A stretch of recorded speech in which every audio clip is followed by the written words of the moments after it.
Imagine losing an arm, going blind in one eye, losing most of your teeth, and breaking a leg that never fully healed. Now imagine surviving another 20 years anyway. That's not a story, that's a real skeleton, pulled from the floor of a cave in northern Iraq. Archaeologists call him Shanidar I. He was a Neanderthal man who lived roughly 45,000 years ago, and for most of the 20th century, his kind were considered too stupid, too brutal, and too animal-like to have kept a man like him alive at all.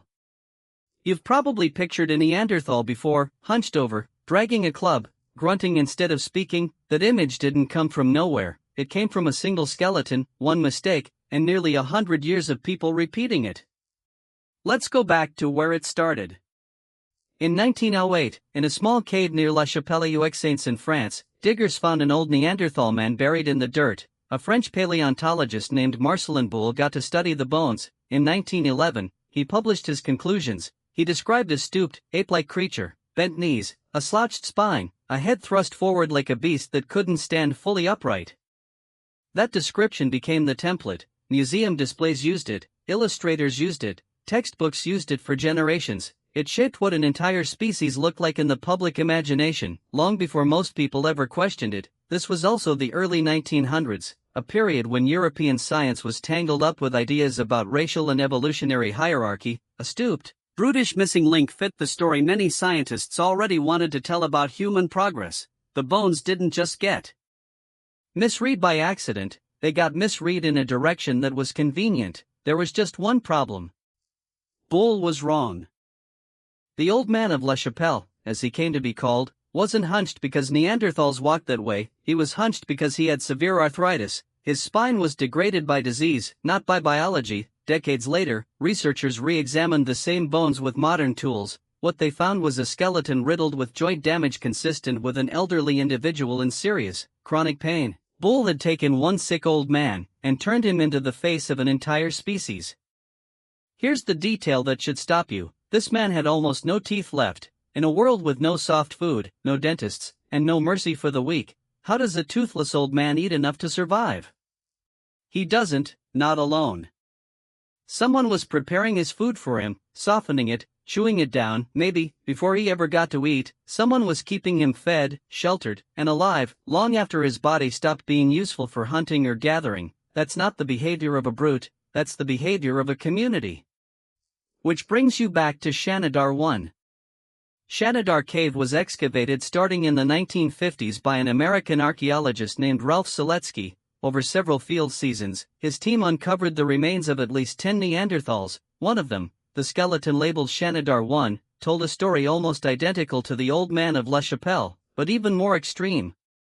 This man's right arm had been amputated, or had withered away, likely from an injury early in life. He was blind or nearly blind in one eye, based on damage to the bone around the socket. His skull showed evidence of a serious head wound. His feet and legs showed signs consistent with a limp that would have made walking painful and slow, and decades later, a paleoanthropologist named Eric Trinkoz re-examined the remains and confirmed what Seletsky had suspected. This man lived for years, maybe decades, after these injuries. He didn't die from them, he was carried through them. Think about what that actually required. Someone had to drag him to shelter after his injuries happened, someone had to clean the wounds, or he'd have died of infection within days. Someone had to feed him during the weeks, maybe months, he couldn't hunt. Someone had to keep doing that, year after year, with no guarantee he'd ever be useful again. And this wasn't a settled village with stored grain and spare hands. This was a small, mobile group of hunter-gatherers, moving through a harsh ice-age landscape, where every mouth fed was a mouth that mattered. There was no obvious evolutionary payoff for that. A one-armed, half-blind, limping man contributed almost nothing to the physical survival of the group, and yet the group kept him alive anyway. Why would evolution allow something so seemingly wasteful?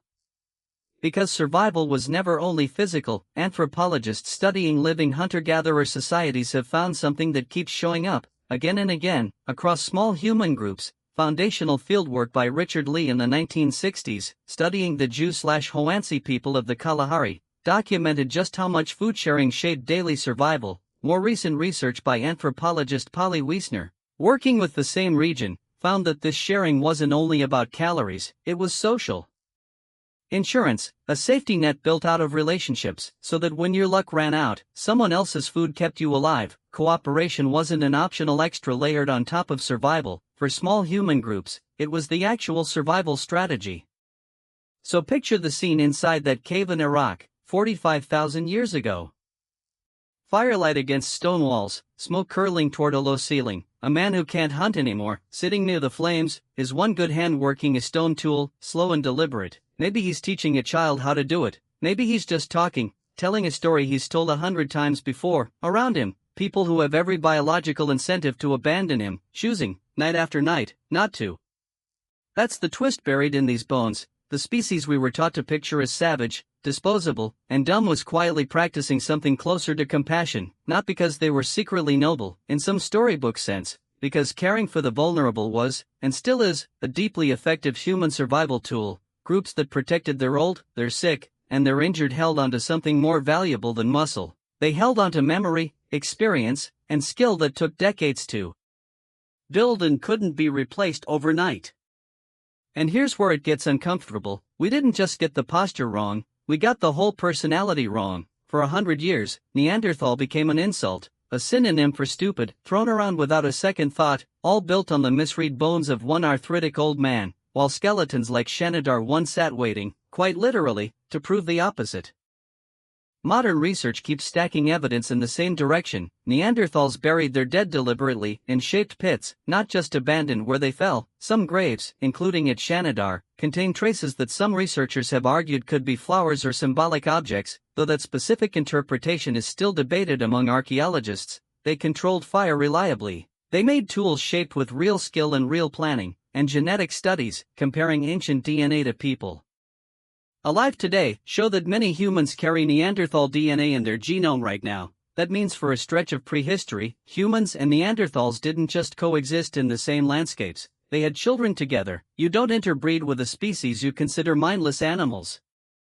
There's another piece of evidence worth sitting with, because it attacks the grunting caveman image directly. In 1983, in Shanidar Cave in Israel, archaeologists uncovered a Neanderthal skeleton with something almost never preserved, an intact hyoid bone. That's the small, horseshoe-shaped bone in your throat that anchors your tongue and voice box, letting you form the range of sounds needed for spoken language. The Shanidar hyoid was nearly identical in shape to a modern human's. Researchers studying it concluded that Neanderthals likely had the physical apparatus to produce complex speech, not just grunts and gestures. A species capable of organizing long-term care for its disabled members was, apparently, also physically capable of talking about it, planning it, and passing down the reasoning behind it. Stack these findings together and a very different picture starts to form. A species that spoke, a species that buried its dead with intention, a species that carried its injured for years instead of leaving them behind. None of that fits the club-dragging silhouette that Marcellin Boule sketched out from one arthritic skeleton over a century ago, and yet that silhouette is still the first image most people picture, because a wrong idea, repeated in enough textbooks and museum dioramas, can outlive the evidence that disproves it. Now bring this forward to you. Right now, somewhere in your life, there's probably someone who can't contribute the way they used to, an aging parent, a friend recovering from an injury, someone whose body or mind has slowed down, who quietly worries about becoming a burden to the people around them. Modern life sometimes treats that as a cost to be minimized, efficiency over care, output over patience, a person's worth measured by what they can still produce.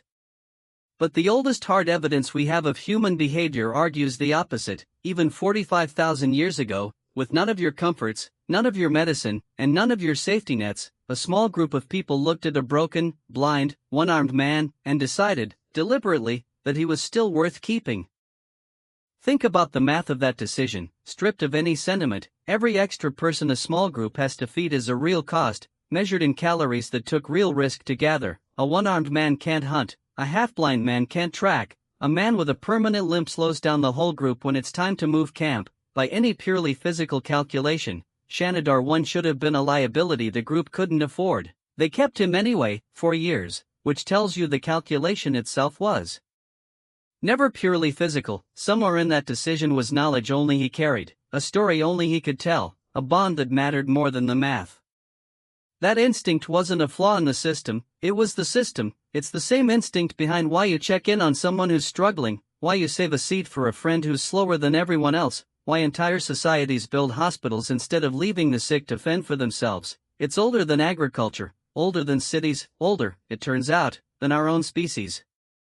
So the next time you picture a Neanderthal hunched, grunting, and dragging a club through the mud, remember where that image actually came from: one sick old man, one mistaken scientist, and 100 years of people believing it, right up until the bones themselves said otherwise. Imagine losing an arm, going blind in one eye, losing most of your teeth, and breaking a leg that never fully healed. Now imagine a group of people who looked at you like that, 45,000 years ago, and decided you were still one of them.